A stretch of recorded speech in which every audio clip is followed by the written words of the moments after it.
All right, hey everyone, I'm Fiona. I'm with my friend Mario, and today we're going to talk about Black Sabbath. So, actually, why don't you introduce yourself in case people don't know you? Mario.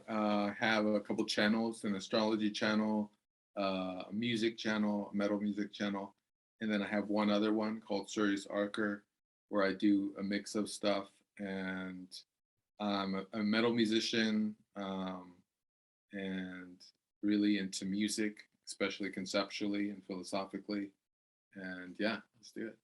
Awesome. So, yeah, where should we start? So we want to start with the beginnings of metal, and we know that's attributed to Black Sabbath because of the style, the pretty much the guitar of Tony Iommi is what I would say. Pretty much his down tuning is like just his style, his riffing, Mhm.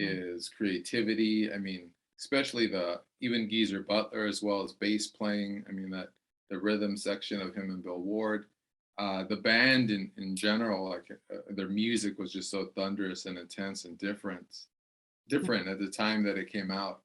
Um, and we wanted to talk a little about the first albums. And I'll just say, and you'll get into this a little deeper, Fiona, is like the first albums are very like it's a mix, a mesh between blues rock, right, of the late 60s, the kind of end of the hippiedom era, and almost like proto metal, classically inspired music. A lot of influence from Holst, especially Bringer of War, and other classical music. And so it kind of came together to form this new type of music, of which spawned many genres. Like today, there's like 50 to 60 genres of metal.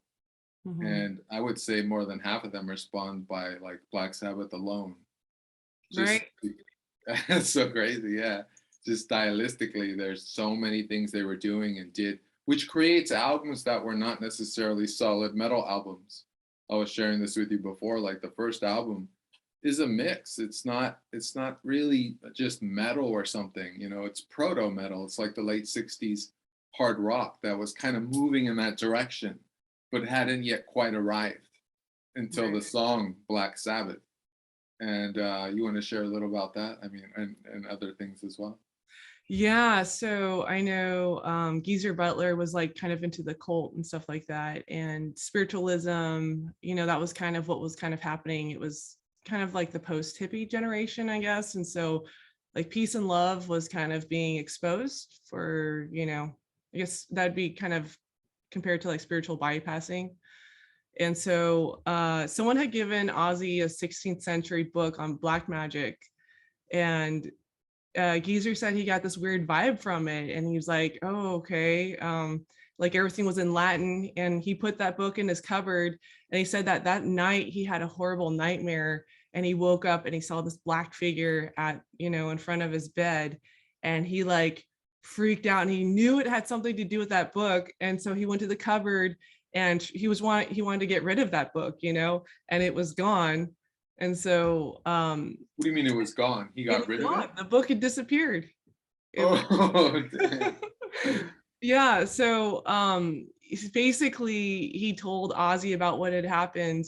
And 3 days later they came up with that first song of Black Sabbath album with that tritone. And Ozzy's lyrics are basically relating what happened to Geezer. What is this that stands before me? This black figure that was like staring at him. One thing I want to point out is that the influence of blues on a lot of these riffs. And Before we get to that, huh? can I just say a comment about Oh that, yeah, yeah. that song? So I just want to, for the viewers especially, like just to note, and me and Fiona have touched on this in other videos, I think, is with with with magic, with black magic and the history of this type of magic on this planet, which is something that's just something that's like a parasitic influence on everything, and kind of opens up these portals. When you have a black magic book or a grimoire or something like that in your home, that's not a light thing. I mean, that's pretty much a portal for energies to come in, and you could feel that energy. So imagine what it opened in the sense of its frequencies, Mhm. and thus they identified those frequencies as musicians.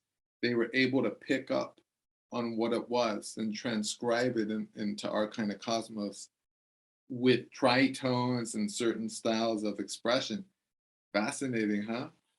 Yeah, but it's also interesting because, you know, their past as Earth, they were this blues band, and they said that it was almost like there was this fifth member that was kind of watching over them. Because it's like when they were in that room recording the, you know, the first three albums, it was like the music was already written for them, they said. It was almost like it was being, I don't know if it was being channeled through them, but it was almost like the music was already written. And because they had, their past was like playing in this blues band, and it was very, I mean, you can hear some of that like harder, that like more intense guitar, those guitar riffs, and you can hear Ozzy's vocals, but it wasn't quite Black Sabbath. And so it was like this influence was kind of coming through them and helping them like write this darker music. But yeah, I want to talk about the blues. So Blues because has its own spiritual history. Go ahead. it does, yeah, because you know, you got the influence of like African rhythms combined with like the European scales. So, you know, the European scale was, can you hear that? I just played a scale, a C major scale.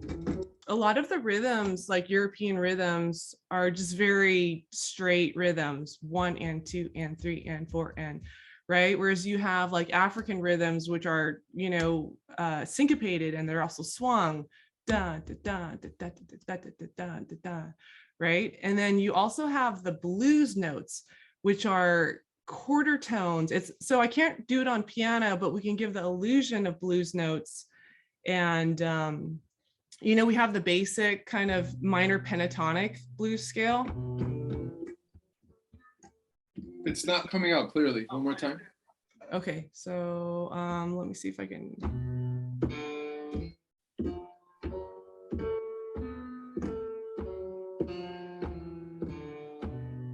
Sounds good. Yeah. Can you hear that? Okay, so that's like the, you know, and it's a pentatonic scale because the F sharp to G in the minor scale, in the C minor blues scale, is supposed to be, it's supposed to be a quarter tone, but it's supposed to be the note between the F sharp and the G.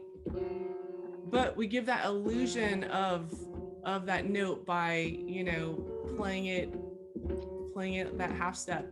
And interestingly, you know, in the blues scale, you have that tritone right between the first and that F sharp, Really? and also between the top note as well. What did you say the first tritone is? Between which two notes? So it's between the first and the fourth note, the C and the F sharp. Okay. Right? And then the F sharp and the C up an octave. So that creates a tritone. Huh. Now, blues scales, they can kind of change, right? You can actually, to be honest, you can use any note in the scale, right? It's all about like resolved notes and unresolved notes. Like I could play, I could do any of these 12 notes and use it. It could just be a passing tone. It could be a chromatic passing tone. From there, you know, if you wanted to kind of expand upon the blues scale, it's basically, you know, adding in the quarter tone between E flat and E, and then F sharp and G, and then A and B flat. So you have these, you know, these extra kind of quarter tone notes that are in between these two pitches, right? And you can get to them, you know, if you have an instrument that you can bend the pitch, right? But with a piano, a fixed instrument like that, you have to kind of give the illusion of playing the tone that's between those notes by playing them one after another. So on my guitar, I can play a pentatonic scale, right?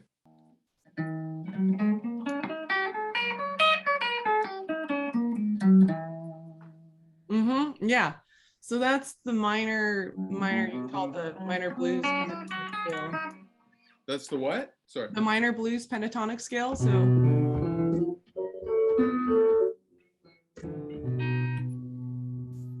Okay, so that's what you were playing? mm-hmm. Yeah. That's like the most simple kind of like the universal blues scale. you know, that's kind of like 99% of people that when they say the blues, they're referring to that scale. Got it. Okay, But so you that's what can, you were playing. yeah, but you can expand it upon that. And you remember, you know, the blues kind of has different meanings depending on its era and its context. You know, like you start hearing more of these halftone kind of bends just when people wanted to kind of further push the boundaries of blues. But it's kind of interesting, you know, the history of blues, it was basically, you know, slave owners that heard this music first, you know, and you know, it's like the slaves on the plantations that were singing to kind of keep the morale up, and also it made them work faster. It was interesting that it was the slave owners that were like, ooh, I like this music, this is good music, and then, you know, starting to kind of bring it into combining it with the European kind of scale, the major scale. And, you know, when you combine the blues, when you look at the blues scale, it's actually both. There's elements of major and minor in it, right? You have the minor third and the major third. And you also have the diminished chord in there as well. But it's interesting because it's like the blues, it's like, I feel like it's a style of music that everyone can relate to. And it's also the source from which a lot of music, I would say all music, has kind of come from, you know, in some way or another, has come from the blues. Yeah, and just the fact that it has elements of major and minor, it's both happy and sad at the same time. But how can you say that, like with European classical and medieval music? Like, you know, where does that, because isn't blues more modern, or did they somehow get influenced by like the rhythms that were coming out of the Middle East or Africa? Yeah. Well, it's kind of combining like the rhythms, the African rhythms with the European scale, and then also adding the blues notes that a lot of, you know, so it's combining both European influence plus the African influence into one. So you have, you know, because like the rhythms in Europe were very simple, right? It was the African rhythms that were kind of more syncopated and more swung. And then, you know, the notes though, you know, in Africa were not all, you know, it was like simpler than that. And a lot of the call and response that's used in Right. blues also originated from, you know, from Africa. So like, you know, one person would say like, I've been working all day. The rest of the group, I've been working all day, doing da da da down, da da da da da. So that's kind of like that call and response that. So when you're playing the blues, I guess the 12 bar blues, right? You usually repeat that same line a few times. And then when you go to the 5 chord, that's when you can change the melody. I've been working all day, you know, and then the 4 chord, da da da da da, and then back to the 1 chord, and then you go to the 5 chord, and then repeat the whole structure again. But in the beginning of the blues, you tend to repeat that same line. Not always. I'm just saying, like, if typically this is what happens, because blues is about repetition, right? You want to drill your idea in, and you know, you don't want to just. It's different from like jazz. I mean, jazz, you want to have that repetition, but you don't want it to hit you over the head as blatantly as blues does. Like in blues, it's like it's good to repeat stuff over and over again. That's Yeah. so interesting. Just a quick reflection on that, because blues, like you see in metal music, you see kind of a conversation between the elements of the repetition in blues and feeling, with a kind of almost dronish. I don't know how to describe it. I mean, metal is a tree that branches out in almost every direction, you know, and goes into an extreme in every one of those new genres or new extreme or new variations. But there's something about, especially with black metal, which really just even with doom, like doom stuff, like what we were discussing, we were talking about Earth and Sun, so more drone music, and how the more modern manifestations of what Sabbath created is very repetitious and slowing down right? That's the biggest influence I see with Sabbath is how metal kind of started out, sure, with the blues and jazz and eventually jazz influences and was complex and fast, but in metal, like music slows down. I don't know if people take account of this, but there's so many genres of slow metal. Hmm. You know, there's funeral doom, there's like we were discussing with Sun and Earth, there's drone, and there's just variations of that, especially in different black metal genres as well, where the music just slows down and just kind of oozes forth, right? Hmm. Hmm. Hmm. So interesting. I did some analysis on the first album, actually a few of the albums, but yeah, the repetition is really important. Use of the blues notes, use of the tritone, use of the call and response between, the Mm. rhythm section and then Ozzy's voice. Should I go into Yeah, that? and what that creates, because Ozzy's voice is like a ghost. It's a ghastly voice. It's a droning, desperate wail, right? Mhm, There's a bluesy element to it, and there's a childlike element to it. The way Ozzy sings is like a mhm, child. He's mhm, like whining half the time, you know. There's something to that, and it heavily influenced like stoner rock and doom metal, you know, where like some of the better singers, I don't think Ozzy's a top-notch singer at all, but in right. terms of what he did, it's amazing. But in terms of his sing, you know what I mean? In terms of his exact singing, I think there was better vocalists later on. But what an immense influence in that sense. Yeah, no, Ozzy, I think his legacy is really in the timbre of his voice and also the vocal melodies. There's just something about the note choices that he does, that he's chosen, that really go well. They're bluesy, they're very memorable. And, the way that he sings, I agree with you. I think that Ronnie James Dio and the guy from Deep Purple were way better singers. Just they kind of used more vibrato, and there was just more articulation and kind of more expression in the voice. Whereas Ozzy sang very straight. There was like no vibrato. It was just, it's almost like he had like a doubling effect on his voice, and it almost has this like robotic sound to it. That ghostly sound is a very, I agree with you on that. I think that it's, So weird, so strange. yeah, it's just so unique. I don't know of any other singer that has that quality timbre in his voice. But yeah, it's almost like his vocals are kind of pushed like back in the mix sometimes. They're not like up front. They don't hit That you. too. It's not foregrounded. It's more backgrounded.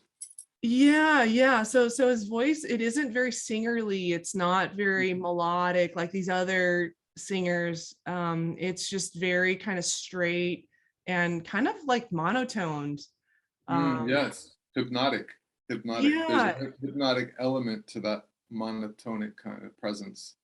right, right. And even like sometimes when he's singing, it's like, what is he saying? Like it's hard to kind of hear how he articulates the words, because it's almost like he's kind of, slurring from one word to another. Right, yeah. There's no articulation. I mean, it's a drone-ish sound, which Mhm. is like if you heard I sent you some Electric Wizard. Yeah. It's just drone, right? I mean, the vocals are just there's a particular there's another band called With the Dead that has members, and the Mhm. music is just so dark and drony and like oh Right. you can hear that they're mainly just focusing on that frequency that Ozzy, Mhm. created with his vocal style, you know. Yeah, maybe I could share my screen, kind of show. Oh, did you want to talk about the tritone, kind of with like? Just I just wanted to note, my note was that the incredible influence you hear, especially when you listen to Mars, Bringer of War. I mean, also with Venom's song "I Am Man" in the '80s, but especially with Sabbath's Black Sabbath. Just in Mars, Bringer of War by Holst, there's a usage of tritones, of minor, there a very specific intervals, right? Dark intervals, Mhm. and this was taken and used in the opening notes of Black Sabbath, and you hear it. I also sent you a band called 1784. I don't know Yeah. if you got to listen to that, but they were imitating that. Did you hear that? That Oh was like yeah. their Oh Sabbath yeah. song right there, right? and just playing a tritone and other intervals. And so yeah, so I wanted to mention that big influence from Holst, from Mars, Bringer of War, in terms of the usage of tritones. Right, yeah, and I think it was Geezer Butler that was trying to play it, right? He was trying to play that riff from Mars, and then Tony kind of took that riff and like made it different. What you see here, and I can talk about, I can say more about the history of the tritone, but Yeah, do please. but yeah, let me play this first so you can kind of hear this, and you'll hear. So this is the riff, and this is the tritone, a diminished fifth, or you can think about it as an augmented fourth, depending on how it's notated. And then also Ozzy is singing a tritone right here. This is a very bluesy line. This is a hard interval to sing, and that's why it was avoided. You know, a lot of people say like, oh, you know, a lot of church Renaissance music, it was banned. It wasn't so much banned as it was just not used very often because it was hard to sing, right? There's actually moments. Yeah, right. You're trying to keep, singers are really, it's easier to kind of sing intervals with simpler ratios, but when you sing a tritone, the ratio is like really a weird ratio. So the more the simple the ratio is, the easier it is to sing. Like an octave ratio is 2 to 1. So if you were to sing, you know, if I were to sing this note and you sang that note, it'd be an easy interval to sing. If I sang a 3 to 2, a fifth, those are really easier ratios to kind of hear, and especially if you're doing a cappella music, whereas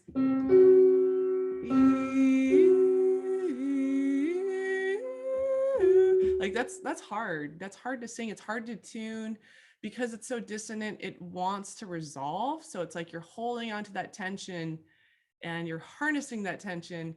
And whereas in a lot of vocal music, you know, you want fifths, sixths, thirds, and octaves, just because they're very pleasing to the ear. They're very easy to tune too. Right. I'll get into it more, but let's hear this tritone. And it's interesting that he does a little trill on that tritone note. So it's almost like you have this. It's almost like it goes from the tritone to the perfect fourth. So you kind of hear that.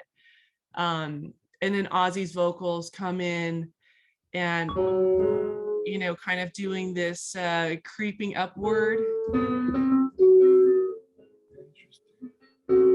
Right? This kind of creeping chromatic upward movement. And as he goes to the high note, as Tony's kind of doing that trill. So let's listen to this.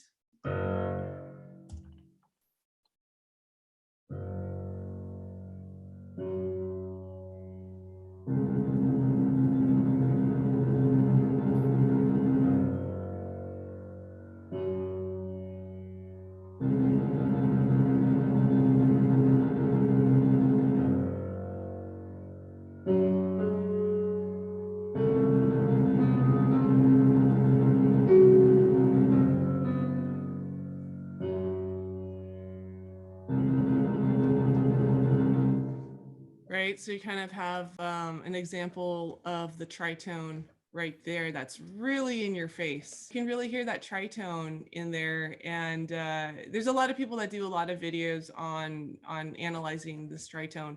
You know, they call it the diabolus in musica, devil in music. So in Greek, it means two notes that are thrown apart. In Greek, it means what? One more time.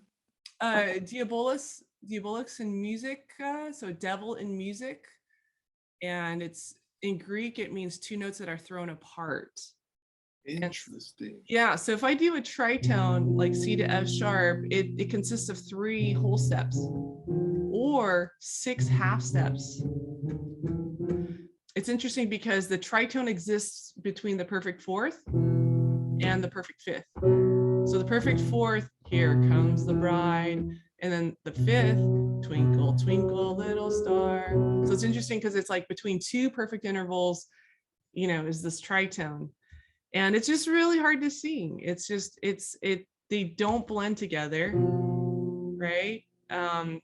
Some people say it summons the demons, you I think it's your intention, because in a lot of like a dominant 7 chord, right, you have that tritone in there. And part of going from the 5 chord to the 1 chord is that tritone gets resolved. So there's a sense of tension and then resolution with that. So, but yeah, it's a very ominous interval, I think. But if you dress it up a little bit, it's actually, it can be very energizing. Holst, the Mars suite, that one has the tritone. It sounds very like militaristic, and it's interesting because that piece actually is in 5/4 time, which is interesting because when you think of like the military, you think of like 1, 2, 3, 4, or music that's in 4 or 2, but like why 5/4? So it's almost like it has this kind of mechanical kind of feel to it. It's not human, right? I mean, it's not a human like beat, because like in war, when you march, you have to march in 2 or in 4. How can you Right. march in 5/4? So Mars, the bringer of war by Holst, is something else. Yeah. Another frequency. It's not a human frequency. Right. Or time signature rather, or in terms of its, wow, Right. that's intense. Yeah. Yeah, it's definitely because 4/4, we're very entrained into 4/4 time. It's kind of like that's our, like 99% of the music we listen to is in some division of 4 or 2. Right. And so it's interesting that 5 is it's almost like it's 1, 2, 3, 4, 5, 1, 2, 3, 4, 5. It's when you have something that's grouped into 5, usually it is you can group it, break down the beats into 3 and then a 2 group. So it might sound like 1, 2, 3, 1, 2, 1, 2, 3, 1, 2, or the opposite. 1, 2, 1, 2, 3, 1, 2, 1, 2, 3, 1, 2, 1, 2, 3. So usually when you have a larger grouping of notes, it can be broken down into smaller chunks. And 5 is significant because 5, the penta, I mean, that has immense spiritual and astrological, influence there. With Venus, the 5, the penta. There's that and it's the circle fits in music theory, right? Oh yeah, So there's something to that too. Yeah, and then the tritone just being between being the diminished 5th. Right. It's in my sound healing class, they're like saying like the tritone is actually very stimulating to both sides of the brain, and it's energizing, it's uplifting, and we got to use it with care. Because it's like it's it's kind of like the inverse frequency. It's like it's meant, like certain instruments that have more odd harmonics are more energizing. So like the gong has more odd harmonics to it, right? So it creates more dissonance. And remember, dissonance is not a bad thing. Dissonance is a part of source, right? All frequencies are part of source. And so when you have something that has more odd harmonics, it's going to help someone come out of their depression, right? So if someone's depressed, you'll want to do lots of percussion. That's going to be great. Yeah, I dated a drummer that had depression, and that totally made sense that he was a drummer, percussionist. It's like, that's what breaks up the stuck frequencies. Now, if you have someone that's really fragile and really sensitive, binging a gong is not going to be good for them. That's going to put them into a panic attack. No, but we got to keep in mind too that it's all where we're at in our frequencies. We're always moving. I mean, Yeah. it's good to say that, of course, but the sound of a gong, like especially we were talking about in one of your last videos with the gentleman who was getting into how nature is, how the sound of nature, the sound that's not what we've constructed over it, the overlay we've created in classical, in Western music, but rather to allow nature to come in through a medium and hear that sound that's produced, and all the notes that are all the sounds that medium produces, right? He was talking about this, Mhm. right? How to be more attuned with what nature's actually uh, is expressing as music, how it kind of flows, right? And that's the same with when you hit a gong, because I did that recently. I have a friend who has a gong, and oh my gosh, like it's like one of the most immense experiences I've had because my frequency kind of goes with it, and I'm starting to hear everything, and it's just slowly. It's almost like I don't know if you ever got into Merzbow or like the Japanese experimental music movement in the late 80s, the noise, or late 90s, the Mhm. noise movement. Oh, Like yeah. I would go to some of these shows and it would just pull me into the moment Mm. and Mhm. destroy it, right? And kind of deconstruct it. And the Mhm. sense of time that was evoked and created by your mind not knowing what it's going to hear next, right? Just Right. constant, right? You don't know. It's similar to a gong in a strange way. And Mhm. I did a presentation for a college class on noise experimental music at the time, and everybody was like freaked out and like, this is bullshit. And, while I was presenting, Wow. and I was playing it, and everyone was so upset by it. But now, in reflection of what you said, that's even closer to what music really is in a natural Mhm. sense. Mhm. Mhm. Exactly.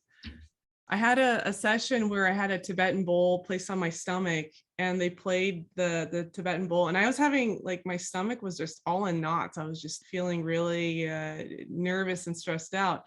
And it was amazing what that was doing. It was just like breaking up the stuck energy. It was real, like I was like, oh my God, like I can breathe, I can take a whole deep breath. It was really amazing how just that energy, that frequencies of that Tibetan bowl just kind of loosen that whole area up.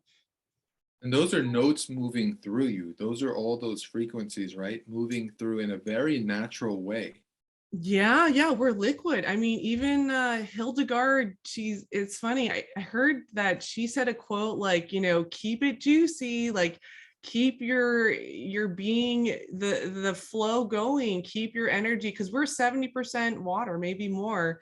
And so it's like if you when you're getting angry or stressed out or in fear, it's like that we become coagulated, we kind of become stuck, right? And so sound is like influences music. I mean, it influences our bodies. We're water, and so it's just like, how do we stay fluid? It's like humming, even humming, is like really powerful, and we can direct that humming to different parts of our body. Yeah, So humming is incredible. Yeah, you mentioned that before.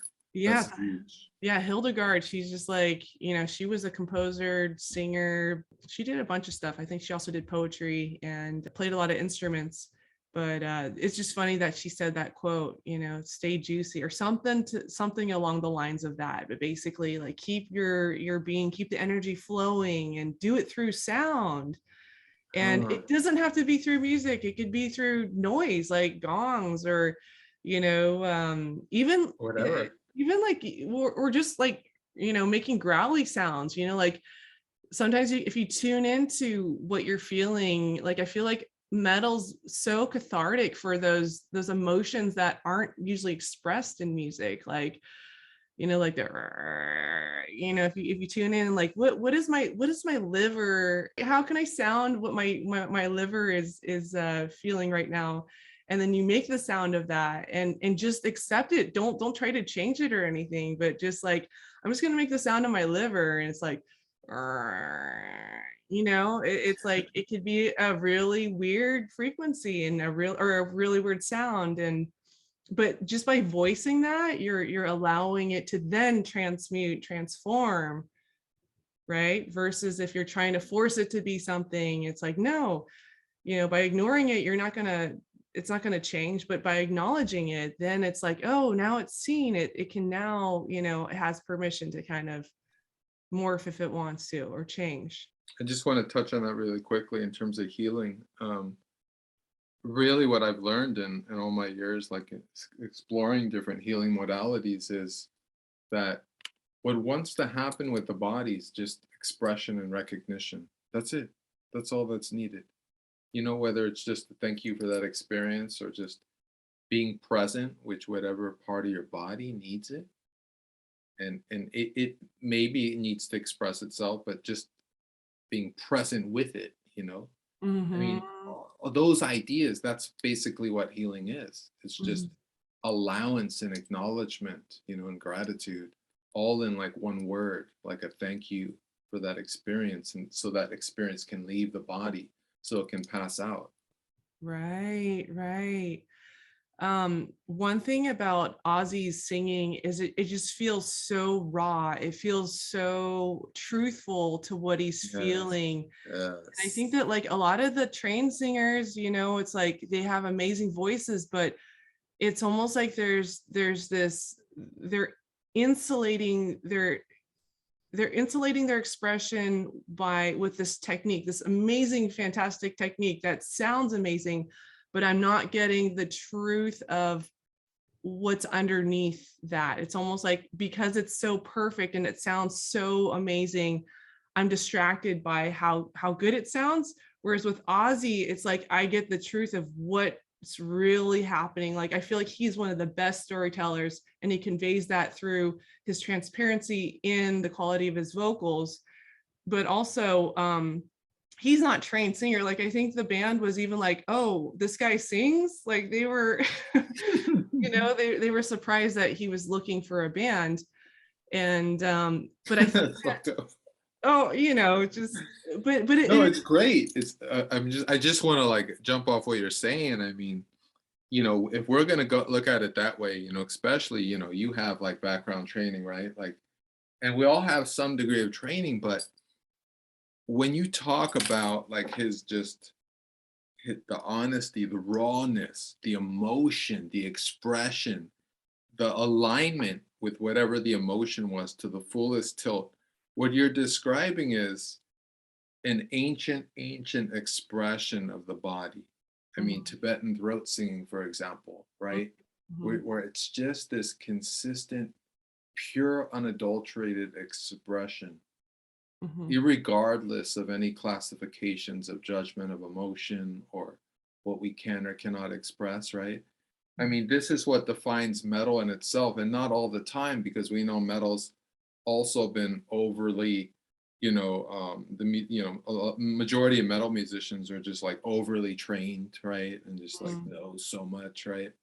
But then there's these certain bands, and it comes up every couple, you know, years where like black metal was like a rebirth of this style, where it was just a brutal, not a brutal, but a very atmospheric expression of deep natural impulses and voices of nature as expressed through a human channel, mhm, mhm, you mhm, know? So black metal was like all the death metal musicians when black metal started to get popular in South America and in Europe in the early 90s, they were like, this shit is simple, it's garbage, you know?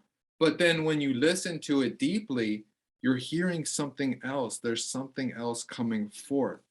And it's like an honest, a deep, emotional, honest expression. mhm. And Ozzy captured this perhaps like no other before or after in metal music because he Yeah. aligned it with this. I like to call it a state of hysteria because it's a childlike desperation in his vocals from time to time. And it's just a Mm. blundering expression of whatever hell is being expressed or brought forth. Right, right.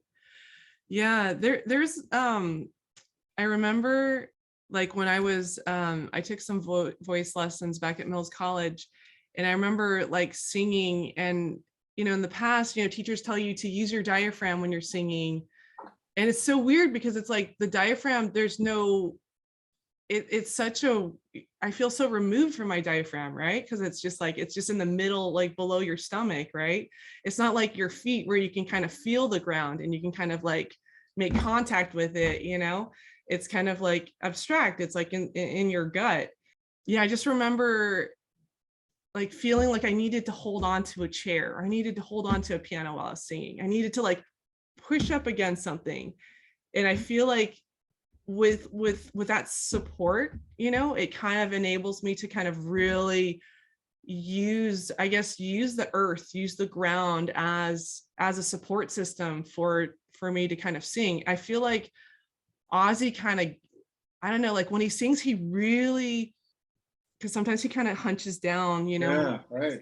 and it's almost like, is he getting in contact with the earth? Is he like, because he, sometimes I'll see him like pace on the stage and it's almost like he's kind of heavy footed, it's kind of like, Yeah, it's so weird to watch him. but And it's then he'll cool. It's clap like, too. He'll clap. He'll get deep into the first chakras. yeah, and I think that's what he's getting in touch with, that earth, that support, to kind of really feel that support, so he can then, because his vocals, he goes up really high and he stays, it's like he still tries to connect the chest voice up high, which is hard, instead of going into like the head voice or the mask or the mixed voice. It's like he'll kind of try to bring up that chest voice up high. And I think that like he gets that power from really kind of being in contact with the ground and his feet and kind of being hunched over, which is so counterintuitive from how people are taught in school and stuff like that. You have to stay straight and hands by your side and use your diaphragm. And it's just interesting. I think that a lot of the training kind of gets us out of in touch with our human element. And so that's why I really appreciate Ozzy and how he really gets in touch with his human element and, contact with the earth, and Trying to burrow back into the earth, right? Trying to just like go in. it seems like it, just like when he's huddled over and he's like stomping and It's so weird. Yeah. no, that's just very, very interesting. Great observation. Yeah. And then one thing I didn't mention is, I guess we didn't talk about Tony Iommi. The part of his sound, I think, comes from his ability to, or not his ability, but his tuning down, right? Yeah. No, we mentioned that. We haven't gone further with it. But yeah, the tuning down, speak on that if you would. Okay, yeah.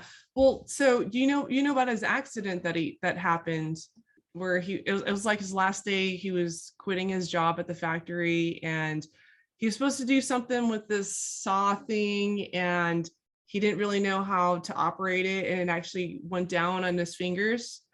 And he's a left-handed guitarist, so it happened on his right hand. And he ended up getting like the tips of his fingers, I think it's the pointer and the middle finger, cut off. And the doctor was like, oh, your career's done, no more playing guitar. It's interesting because I watched an interview where they were like, oh, would you have tried to learn guitar on your other hand, but he's like, oh, I'd already been playing guitar for a couple of years, so I don't want to have to restart again. And he actually made these like finger thimbles that he put on his fingers so that he could play. And then part of it was lowering the tone of the guitar. I'm thinking it's the tone of all the strings of the guitar, or it could just be the E string. I'm not totally sure.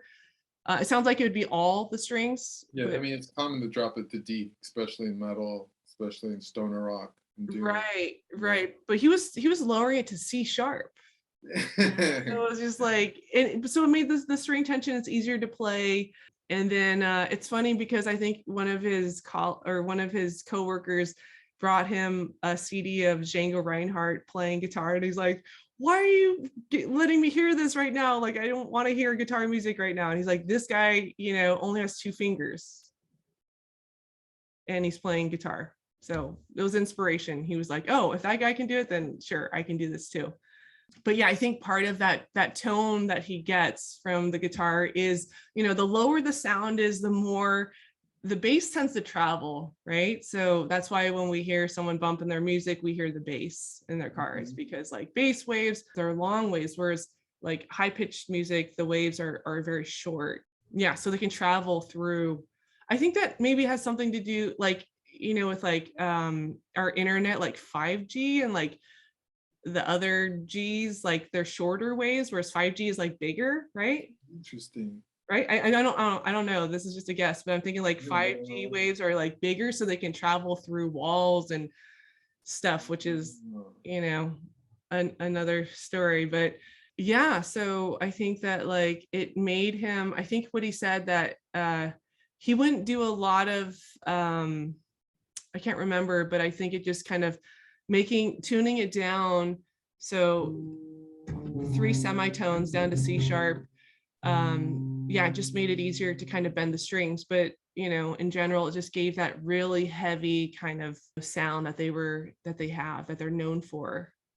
Interesting that an accident, created that. Another issue, another sacrifice of blood, right? Yeah. Oh no. Yeah. That is very, very kind of interesting. It was the last day that I was working at that place, and then he happened to have that injury. But yeah, sometimes when you have a crisis like that, it's like, oh, what can I do to kind of still be able to play guitar, because I want to play music so badly. And you end up making it work, and you end up adjusting your technique and your style to make it fit. And thus creating a whole new genre. Creating a whole new sound, a whole new genre, a whole new timbre. Did So we talk about the political importance of Black Sabbath, their lyrics, the ending of the era, the beginning of the new era that they created?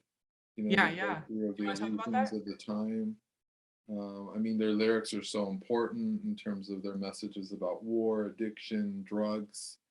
I mean, that song "Hand of Doom," which I'm proudly, presenting my shirt. I love the large hand. This is from a company in Spain who makes these shirts, and mostly all Doom, Sabbath influenced shirts, and yeah, so very important. I mean, politically, just and not necessarily politically, but just in the sense of what truth, what penetrating through, the clouds and the illusions of the era, and presenting forth, the truths of the age of what we were all experiencing, and thus exposing the lies that were being promulgated forth through the politics of war and the Tavistock Institute's influence on how we bought into culture at the time, what particular cult, what it even meant to be a hippie, what that really means in the sense of it was anti-war, it was like waking up. And of course it got, influenced and infiltrated, by the drug um, influence, which came from Aldous Huxley's Brave New World and the whole idea of making people more addicted to stimulants. I forgot the term that they used in Brave New World. The soma, I think it was the soma. And so yeah, so really important, and I think continues to this day. I think throughout, off and on, there's been great metal bands who've really exposed the politics and shared the truth of an era. I mean, Sepultura from Brazil is a really important band. And Megadeth, another important thrash metal band, has always been political and always, said what they feel, and expressed it to this day. Very political, very truth awakening lyrics, right?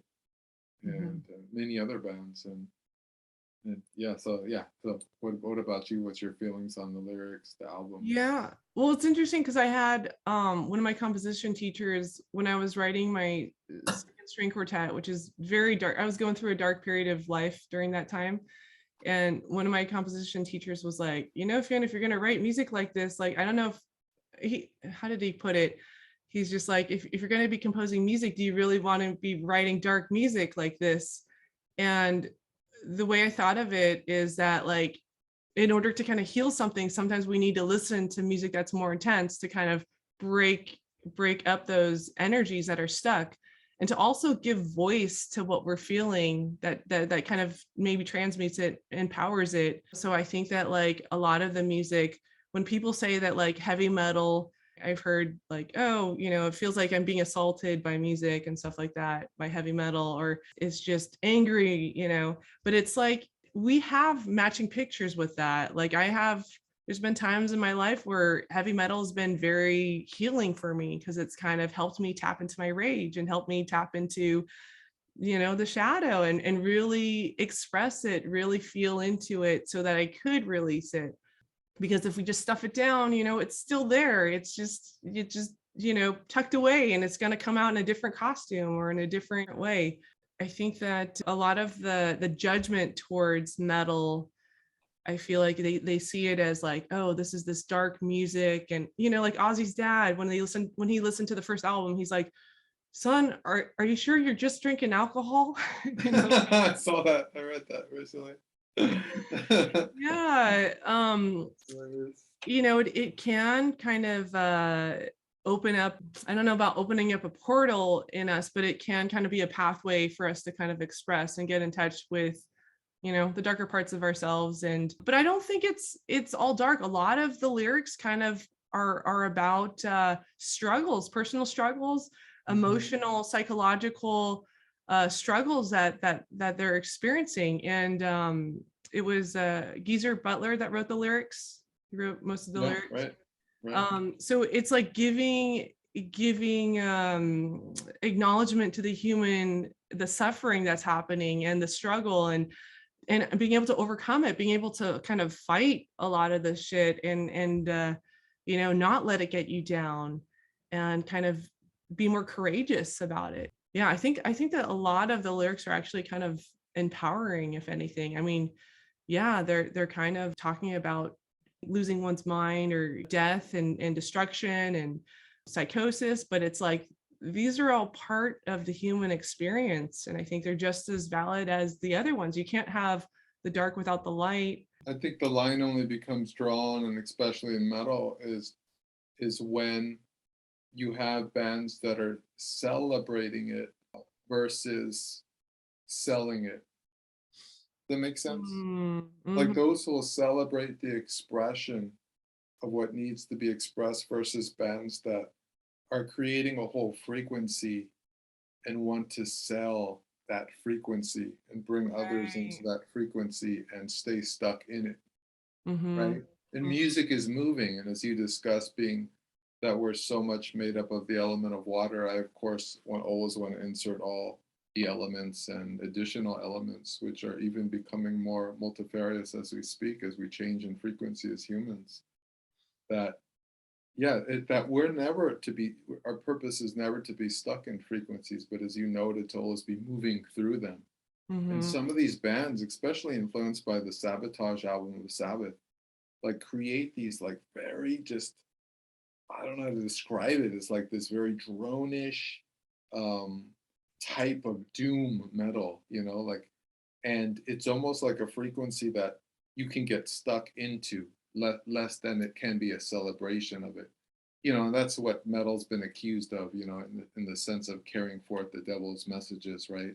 Mm-hmm. Just like a whole frequency in itself that becomes all consuming.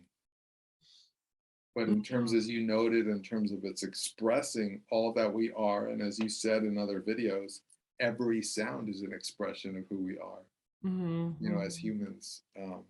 That's all just as important. I mean, that's all important.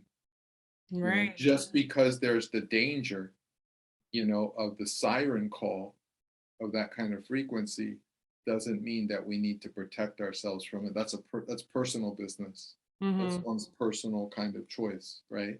Mm-hmm. Mm-hmm. And so we all are going to be where we're at in relation to it, in relation to our sensitivities and our vulnerabilities. But as human, we're not here to hide from anything. Right. Fear is something that, being the most dominant negative frequency, which Ozzy expressed in the song Black Sabbath, and in the experience, right, that you described that led up to it, is fear is something that we need to take in and feel fully. And when we're ready, we can let it go. Mm-hmm. Mm-hmm. But to deny it, right? To deny metal and its influence, and to deny dissonant music, to deny experimental music that can cause upset initially or right away, is just a rejection of oneself. Right. Right. Exactly. Yeah. And I just think the power of metal in being able to transmute stuff. So, anger and sadness and grief and rage and all that stuff can be transmuted. Yeah, I just keep going back to, when I'm sounding my own body, if I'm like tapping into my left second toe or something, like how's my left second toe feeling, and I'll voice that. And sometimes it's like not a pretty sound. It's just, but there's no judgment on it. It's just like, this is where I'm at right now. What do you mean? What is it you do? You ask your body what a Yeah, part of yeah. your So it's like, body's feeling, and what do you do? yeah. So let's do something more, maybe like an organ it'll make it a little bit more easy. So like pancreas, so it's like getting in touch with your pancreas. Like what kind of sound is wants to be expressed by your pancreas. So I could do that right now.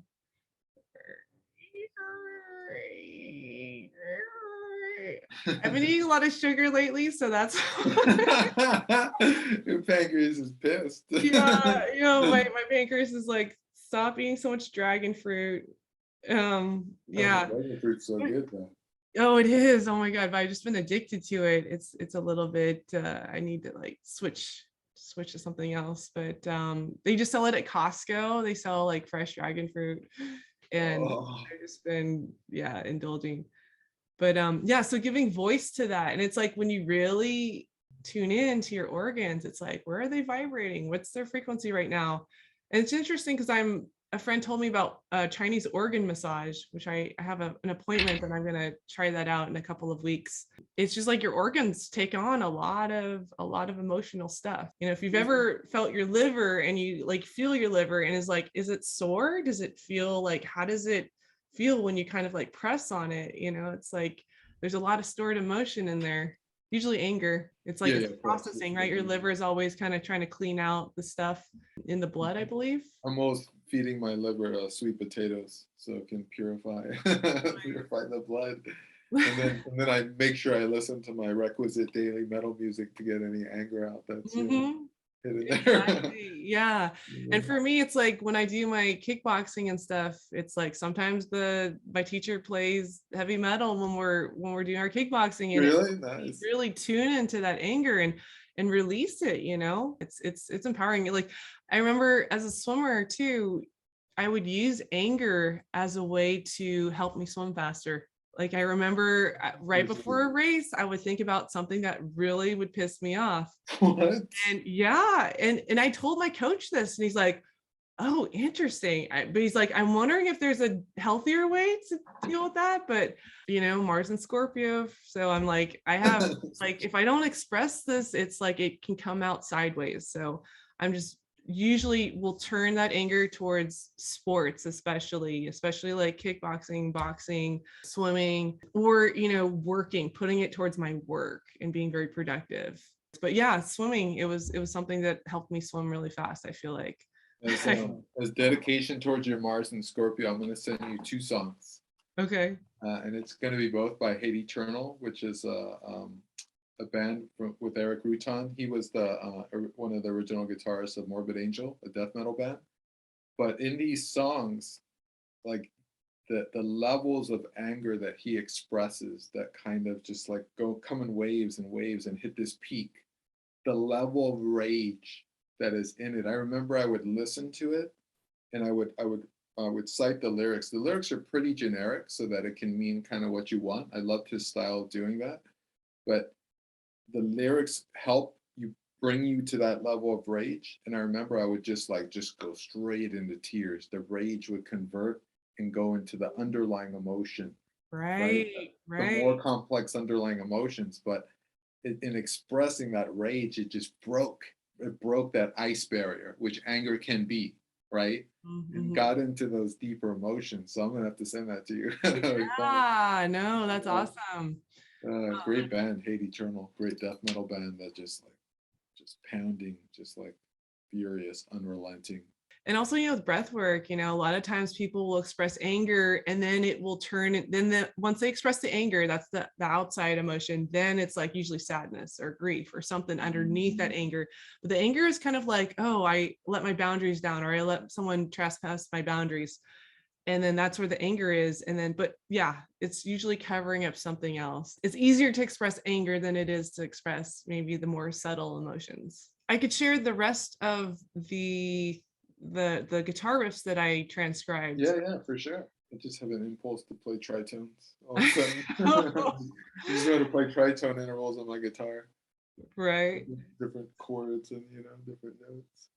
Okay, so this song, Behind the Wall of Sleep, this kind of illustrates the blues progression, but also these grace notes and this call and response between the guitar and the vocals. So you kind of hear this A minor,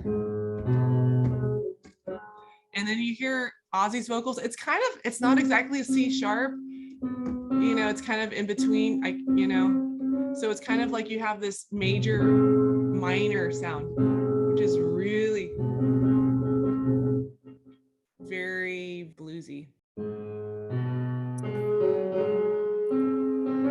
Yeah, it's such a color.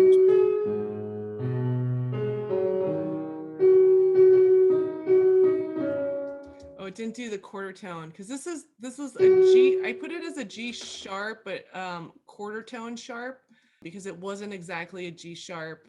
But let me just play it as a sharp so you can hear. He doesn't sing this sharp, but just so you can kind of hear it.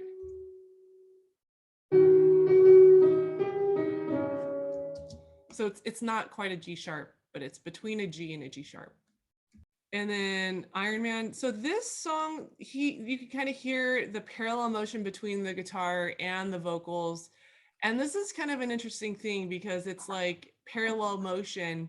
And then also when the guitar goes into these minor second half steps, he's kind of like da da da. He's kind of doing these melismas with almost like a smearing of the word.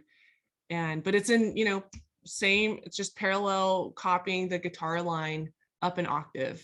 And I've noticed, these riffs are just very memorable. They get stuck in your head, and they're super simple, but there's just something about it. It's like there's, a good melody. You think about it has a certain phrase to it. It has a certain peak. It has a low note, a high note, and it kind of builds up to something before it comes down. It's kind of like when in poetry, there's like this structure to the sentence. Same thing with music. There's a lot of aversion to it with me. I mean, I like the style, but to me, it wasn't very metal. Like my complaint has always been against Sabbath is the albums are inconsistent in their expression. There's Right. songs that are very metal, and then all of a sudden sounds like a blues jam session. And then I'm like, what the fuck? This is not, I don't appreciate this. I love a dominant frequency that stays the same. Interesting. But then again, that's what I was brought up on as a metal musician. I mean, that's what I'm into. If I'm going to play a particular genre, I'm going to play a particular genre. Right. I'm going to have a dominant frequency that's going to carry on for a while. Right. So that was my frustration. But Sabotage is my favorite album by Sabbath because it does keep a dominant frequency throughout. Yeah, it's more consistent than the other albums. Yeah, I agree with that actually. I mean, I'm not taking anything away from what you're expressing here because the call and response is fascinating, especially now that you're really taking it apart and bringing it forward. I mean, it's very bluesy, it's very dynamic, it's very emotional. It's just, it's just not metal to me. You know what I mean? It's just like right. It's more different blues. expression. Right. It almost feels like the guitar, the timbre is more metal, but the actual melodies and everything are more blues. Yeah, a big focus on melody, which is not necessarily a metal thing. Right. Okay, so let's listen to Iron Man. So these are power chords, but I'm just doing the melody. Okay.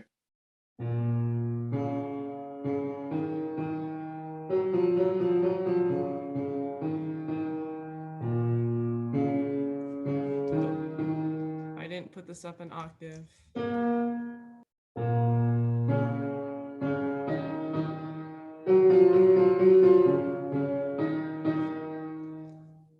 And then this part.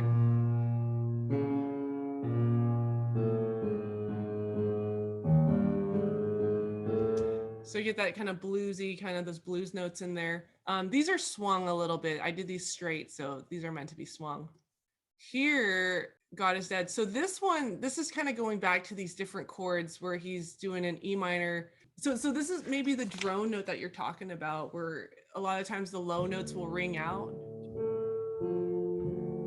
Go into an E flat diminished chord. And then here, this is kind of interesting because it's,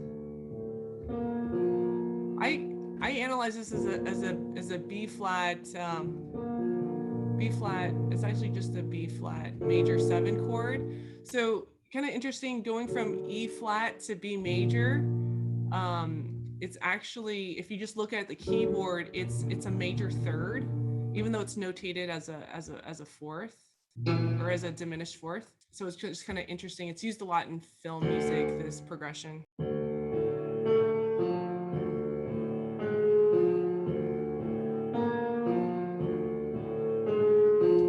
So So I don't know if that was intentional, just like. What kind of chord, what is that chord progression called? I love it. Every time I hear So that yeah, chord so it's progression. going from, when you go from, it's kind of like a mediant thing where you go from one chord and you go either up a major or a minor third. So in this case, I'm going down a major third to B major, so E flat. If I'm doing the enharmonic spelling of it, right? So I'm not an E flat anymore, but I'm playing a D sharp major chord, and then I'm going to B major. That's going to be a major third apart. So a lot of film music does that.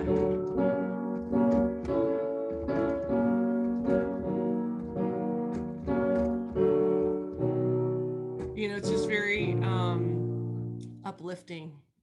Kind of has that like, ooh, we're somewhere else. Tom York would use the median kind of movement a lot. And that's kind of like his signature chord progression. Here, this is the same. So this is just parallel moving up by a tritone. This is Drum Sabotage.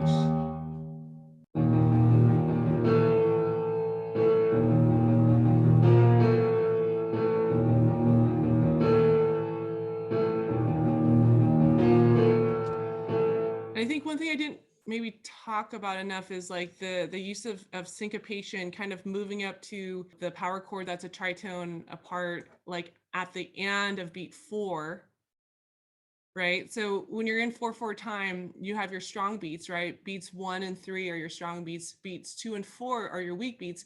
And then a further weak beat is if you do the and of one of those weak beats. So I'm doing the and of beat 4. So it's kind of like they're kind of distorting your feel of time. That's something that, you know, is seen in a lot of jazz and also in blues, but more in jazz, but kind of giving more presence to the upbeats or the weaker beats, because it kind of throws off the tempo a little bit. This is the chord progression from Mr. Crowley. This is with Randy Rhoads. This is just a cool chord progression because basically going, okay, so we're going up a fifth and then down a third, and then up a fifth, down a third, up a fifth.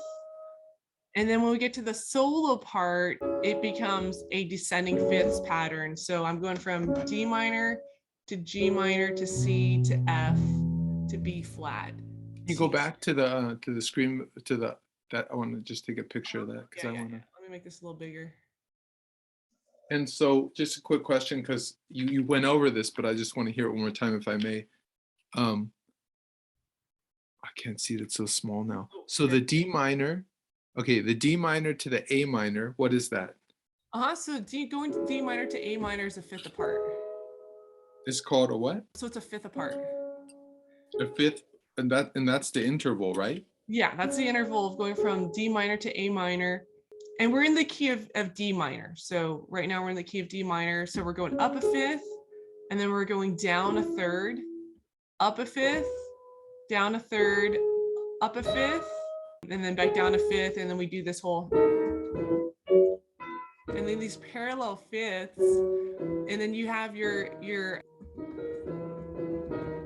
parallel fifths are really interesting because they're usually kind of like the tritone. They weren't used in a lot of vocal music just because it would basically make the vocal line less independent. It kind of, the voice would just kind of fade. Is it parallel fifth and interval, or is it something else? Yeah. So parallel fifths are kind of moving from one fifth to another fifth. So what happens right here, and in a lot of, you know, music that uses power chords, you know, it's kind of, it's moving in parallel motion where both notes are moving down at the same amount at the same time. So that happens right here. Right? So these are just parallel fifths. And so the intervals being used in Mr. Crowley, are they tritones and minor thirds and major thirds like that? No, not so much here. This is what really stood out here was the chord progression, because I know Randy Rhoads is classically trained in guitar. His mom had a music school in LA. And so he's doing something that, this is what J.S. Bach is kind of known for, you know, this the cycling of fifths, but this the sequence that happens in music, and it kind of takes you out of the key for a little while. And it's like, whoa, what key are we in? It's Oh. constantly unfolding to another through a chord progression, and you don't really get out of it until you hear the dominant chord, which puts you back into the one chord. And then it's like, okay, we're going to go on this right again, but this time now we're going to go, you know, in fifth. So C, D to G to C to F to B flat to, right? Because in D minor we have a B flat in the D minor key signature, right? Interesting. Yeah. Interesting. So let me play this. So these are just the chords. I didn't transcribe it as solo because I just didn't have time. I was just doing this last night and I was just like, oh my gosh, I should have. It would be great to try to transcribe it, but I really love the way Randy Rhoads plays this just because He's highly respected in metal. I mean, he's, if not like the best, you know. yeah, there's just so much feeling. I feel like with the other guys, it's becomes more of a show-offy thing where I feel like with Randy, it's like so heartfelt and it's so in service to the song. It doesn't become its Right. own entity. It's like, no, he's Right. part, it becomes part of this and it's in service. So that's why I love it so much. Okay, here we go.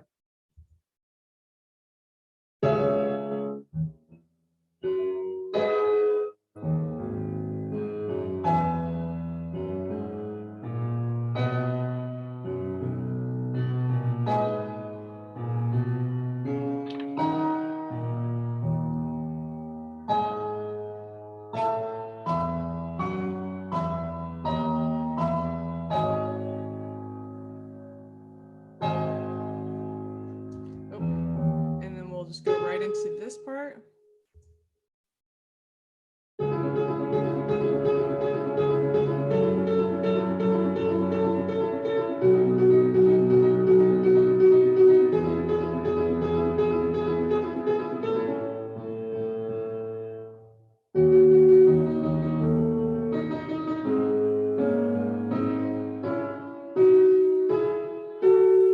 And then it goes through that cycle again, right? So right before the song kind of ends. Oh, I want you to transcribe the guitar solo now. I know. I need another couple of days to do that. And then like the bending of the notes too. I'm just like the Floyd Rose.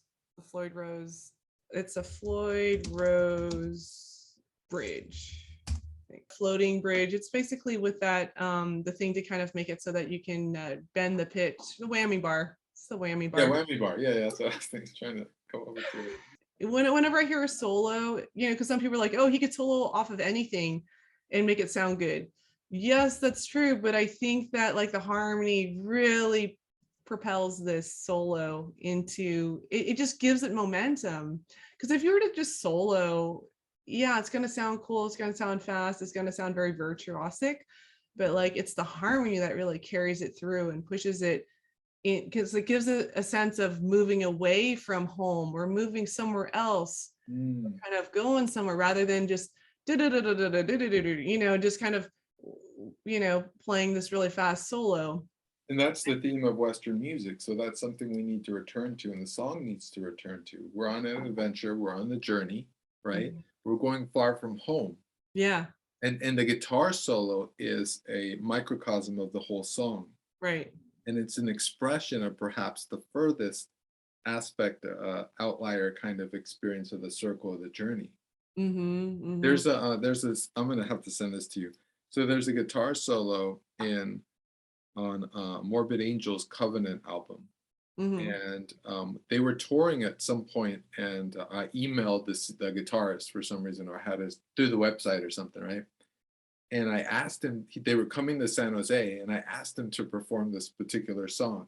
And they actually played it when I was at the show. It was great.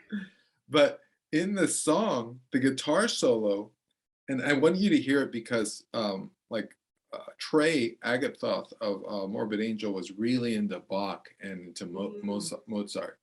So he was really, you know what I mean? He knew what he was doing classically as well in the music. Right. So he plays this guitar solo. And just when you think the guitar solo is over, it begins on another octave.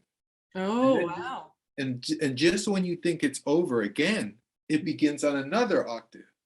Oh, and that's, I could be wrong. It's just the way I hear it, right? In my new understanding of theory. But it just keeps reappearing before it ends, and it has this effect. And I was just like, I mean, maybe it's not much, but Wow. it's just an immense guitar solo to me, you know. And I love Rhodes, you know, and of course, and all these, you know, these metal gods. But yeah, I want to share that. I'll share that with you. And Yeah, no, I'd love to hear that. so good. Yeah, the thing about Randy Rhoads is like, even like when you watch him soloing, like he's actually, it's almost like his hand is kind of clenched and it's like he's muting the strings while he is doing the solo to get that really clean sound. Whereas you see other guitarists, you know, doing the double tapping, you know, with both hands, Yeah, you know, yeah. whereas like Randy just did it with one hand and it's just like, he was 25 years old too. I know, it's so crazy. Yeah. Yeah, Um, that's crazy, but that's a good point. That's a really good point. Because yeah, because Trey is like he's like the Eddie Van Halen of death metal. He does a lot of tapping too, and he does right, a lot of right. that stuff. But Rhodes is like incomparable because he knew blues, he knew classical, you know. And Mhm. like you said, the biggest key is, you know, and I've heard this 1,000 times, like anyone could solo, but who can keep it within the song? Who can make it flow with the song, you know? Right. Yeah. It's just sometimes I hear guitar solos and it's just like it just doesn't feel like it belongs for this. It's not the solo for this particular song. It Mhm. feels like, oh, they're just wanking and it's just kind of like it could be cut, pasted anywhere. But like to really make it fit with the style and the tone and to be in service of the song, that's like you got to take ideas from that song and develop those ideas and those little motives and those little themes and those little half steps and stuff like that. So I just think it's just real. It was just really impressive when I hear a guitar solo and it's just like, oh my God, that's like the solo is made for this song. Interesting. Yeah, Yeah. no, that's something a lot of guitars have been underscoring, you know, the Hmm. importance of that. And when you hear it in a song, the guitar solo doesn't always necessarily sound so out of context because it is the song. It's just Hmm. an aspect of it, you know, it's just a deeper kind of exploration of it. Yes, yes, it's part of the song. It's an aspect of the song. It's not the main attraction of the song. Yeah, right. It's not. And you know, and it's funny you say that we bring up guitar solos because what happened with black metal is guitar solos completely ended. There's no Mm, guitar solos in black metal music of the 90s, you know. It's all tremolo based. So it's all heavy, just like repetition, you know. right. And it creates its own atmosphere, its own movement, its own effect, right? Exactly. And so it's pretty cool. Yeah, it's pretty because I always grew up on, you know, guitar wanking music, and then when I got into black metal, I was like, what is this? And it Hmm. just was powerful enough to take me into this other kind of space of how to express and how to play on guitar. Right, right. So yeah, that's fun. It's Awesome. Is there anything else we should cover? I think we've been going we've been going and an going. hour and a half. It's usual. I'm just gonna mention two of my favorite bands, influenced by Sabbath, who I think are really important. 70s Pentagram, I think is incredible. Good hard rock, bluesy, Sabbath influenced, you know, metal rock, proto metal. Love that band, love that stuff. And then Witchcraft of the 80s and 90s, or rather the 90s and thousands, who some people won't like, but just I think they really capture Sabbath music. I'm sure Fiona wants me to call it just Sabbath worship, as what I shared with her. But I think it's really great stuff. I think Magnus of Witchcraft actually plays with that style of Ozzy's vocals a little. Um, and so yeah, just wanted to mention those two bands. Awesome. Yeah, and I want to say this is a quote by Rob Zombie. He said, "Every cool riff has already been played by Black Sabbath. You're either playing it faster or slower or back, but they wrote it first." Exactly. Exactly. Oh, and there's a quote that Ozzy said, "If the music is too loud, you're too old." So it's I so saw funny. them live in the late '90s. It was great. I Oh, saw you them did. live Oh, that must have for been a amazing. reunion tour in San Jose at the event center there, and it was pretty amazing. It's pretty incredible. Wow. Yeah, and I just want to say, Ozzy was, as a kid, he had dyslexia. So he had a lot of trouble in school. He had ADD. I think he was maybe manic depressive, and he lived with like six other, I think his family was like six people or something like that. And he struggled with drugs and alcohol and all that stuff.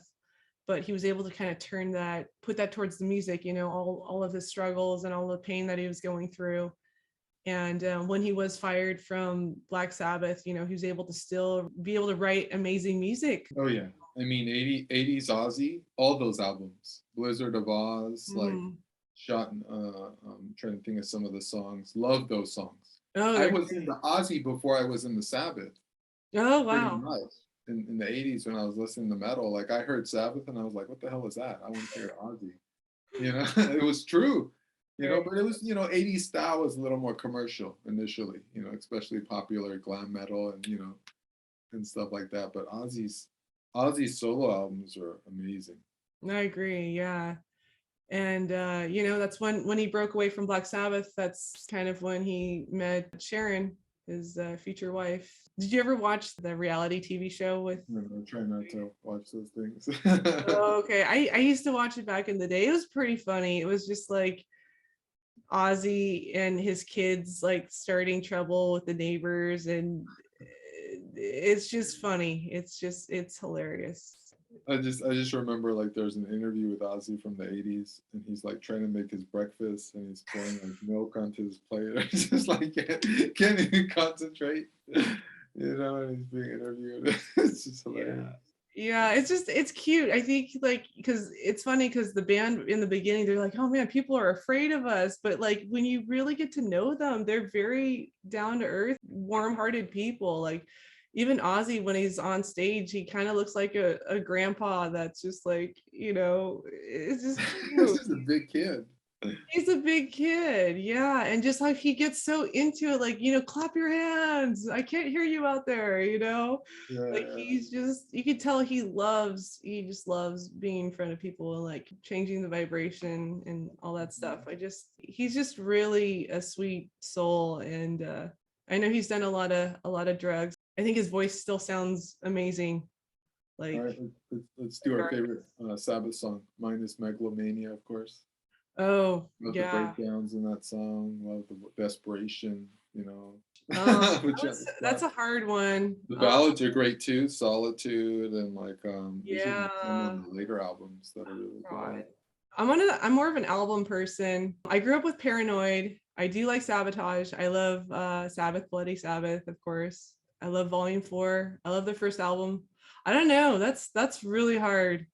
That's really hard. 5, 6 albums are really great. I listened to the 7th and 8th and 9th albums for this, and then Headless Cross of the late 80s with another singer who was really good. Anything else we should include? I think we're good. I don't think there's anything else. Cool. All right. Well, thank you for joining us. If you have any questions, you can always leave them in the comments below.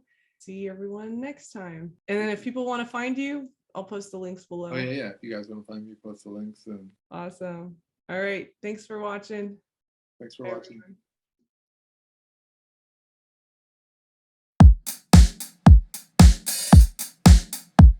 Everyone.